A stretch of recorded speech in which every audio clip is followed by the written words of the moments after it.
Ар хангаа аймаг. Байгууллагын түвшинд ажил ар гэрийн амьдралын тэнцвэрийг хангах бодлогыг төлөвлөн хэрэгжүүлэх сайн туршлага. Гендрийн үндэсний хороо нь гендрийн эрхтгч байдлыг хангахад шаардлагатай үндэсний чадварыг төрийн байгууллагын болон нийгмийн хүрээнд бэхжүүлэхэд чиглэсэн бодлого хөтөлбөр, төсөл арга хэмжээг боловсруулах, хэрэгжүүлэх, түүний биелэлтэд хяналт тавих ажлыг зохион байгуулах чиг үүрэгтэй ажилладаг. Тус хорооны ажлын алба, гендрийн эрхтгч байдлыг хангах чиглэлээр орон нутагт хэрэгжүүлж буй сайн туршлагын талаар цоврал нэвтрүүлгээ та бүхэнд хүргэж байгаа билээ. Та бидний амьдралын эргэн тойронд тулгамдж буй олон бэрхшээл бий. Тэр дундаа олон нийтийн төдийлөн ач холбогдол өгдөггүй орхигдсон асуудал олон байдгийн нэг нь хөдөлмөрийн харилцаан дах гендрийн эрхтгч байдал, түүнчлэн ажилтан албан хаагчдын ажил ар гэрийн тэнцвэрт байдал юм.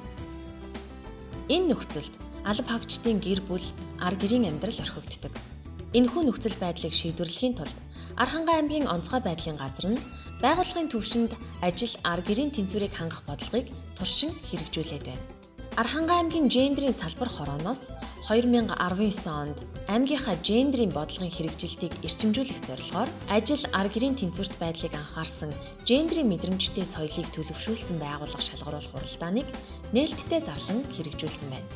Тус арга хэмжээнд амжилттай оролцсон байгууллагуудын нэг нь аймгийн онцгой байдлын газар юм.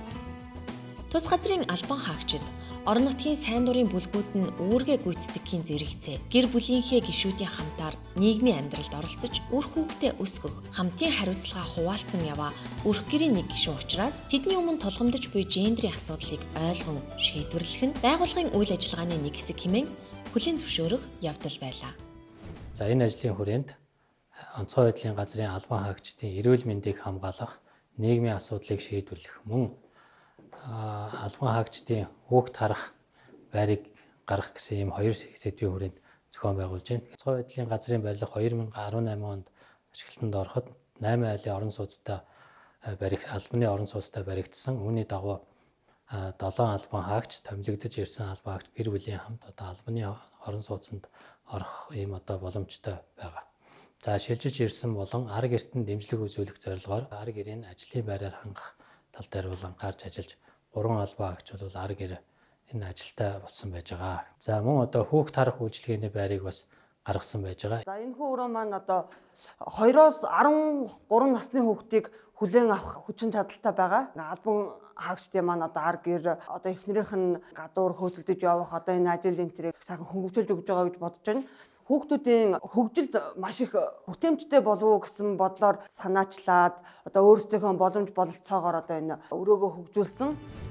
Албан хаагчдын гэр бүлийн гишүүдтэй тогтмол уулзалт зохион байгуулж 5 хүний бүрэлдэхүүнтэй гэр бүлийн зөвлөл байгуулсан. Гэр бүлийн гишүүдийн дунд спортын тэмцээн зохион байгуулах ажлыг тогтмолжуулж, шинээр томилогдсон албан хаагч түүний гэр бүлийн гишүүдэд байгууллагын үйл ажиллагааны онцлогийг танилцуулах, залуу гэр бүлүүдэд ажлын ачааллыг ойлгуулах, мэдлэг хандлага олгох сургалтыг зохион байгуулж хэвшсэн байна. Албан хаагч ажлагчдын дунд гэр бүлийн хөгжил гендрийн асуудлаар мэдлэг олгох сургалт, нэгдсэн ойлголт мэдээлэлтэй болох ажлыг аймгийн бусад холбогдох байгууллагатай хамтран хийж, энэ талын сургалтыг тогтмолжуулахад анхааран ажиллаж байна. Ихэнх нь залуу хүмүүс байдаг учраас гэр бүлийн бүх хүмүүст нь зориулаад гэр бүлийн сэдвүүтэй сургалтуудыг зохион байгуулсан.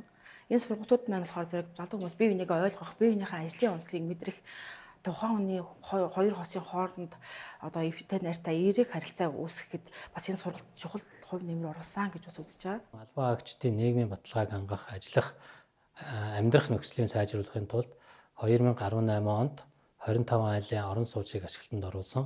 Энэ 25 айлын орон сууцанд 18 албан хаагч, ахмад ажилчид 2 энгийн ажилтан 1 гэх мэт ийм албан хаагчид хөнгөлөлтэй үнээр орон сууцанд орох ийм боломж нөхцөл бол бүрдсэн байж байгаа. Манай хүн бол бүр хизээч хэн цагт ч хамаагүй дуудлагаар явдаг. 2 жил түрээсийн байранд амьдарч байгаад одоо албаны байранд амьдраад аж ахуйд амьдрал тал дээр бол маш их тусдсан болж байгаа. Тэгээ манай хүн бол ажил төрлөө гэхэд арагшаа бол бүр ямар нэгэн байдлаар санаа зовох зүйл бол ерөөсөй байхгүй. Тэгээ хамт олондоо маш их баярлж авдаг та. Залуу гэр бүлч тэр талаа бид нар ч бас боломжгүй байгаа учраас хөнгөлөлтэй зээлээр боломжийн үнээр бид нарт тус ингэж олгод өгж байгаа нь маш их баярлалаа штэ. Гэр бүлийн хүмүүс маань бид нар лөө ингэж санаа зовхгүй байгаа учраас ажлын бүтээмж нь айгүй өндөр гарах боломж нь ер нь бүрдэж өгч байгаа.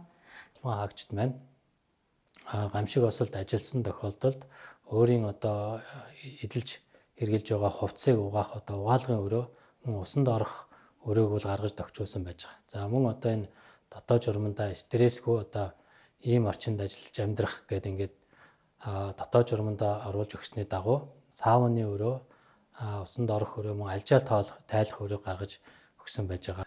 Биеийн зохистой харьцааг бүрдүүлэх ийм зорилготойгоор судалгаа аваад фитнесээр хичээлүүлэх мөн одоо спорт зааланд сард одоо 2-7 хоног спортоор хичээллэх ийм одоо боломжийг бүрдүүлж өгсөн байгаа. Архангай аймгийн онцгой байдлын газар нь ажилчдаа эрүүл аюулгүй ажлын орчинг бүрдүүлэх зорилгоор гендерийн эрх тэгш байдлыг хангах тухай хуульд зааснаар байгууллагын өдөр тутмын хөдөлмөрийн харилцаа, ажиллах нөхцөлийг зохицуулсан дотоод журамдаа гендерийн ялгуурлан гадуурхал, гендерт суурилсан хүчирхийлэл, ажлын байрны бэлгийн дарамтаас урьдчилан сэргийлэх эрх зүйн зохицуултыг тусган аливаа хүчирхийллээс ангид орчинг бүрдүүлэн ажиллаж байна. Байгууллагын түвшинд ажил ар гэрийн амьдралын тэнцвэрийг хангах бодлогыг төлөвлөн хэрэгжүүлэх нь шин тутам ажлын нэг бөгөөд энэхүү ажлыг Архангай аймгийн онцгой байдлын газар тэдний хамт олон үүнийг хийсэн нь бусад байгууллагуудад сайн туршлага болж ажилтан албан хаагчдын ажил ар гэрийн тэнцвэрт байдлыг хангаж энэ ажлыг хийх нь байгууллагын хөгжилд болон удирдах арга ухаанд ач тус өгснийг харуулж байна.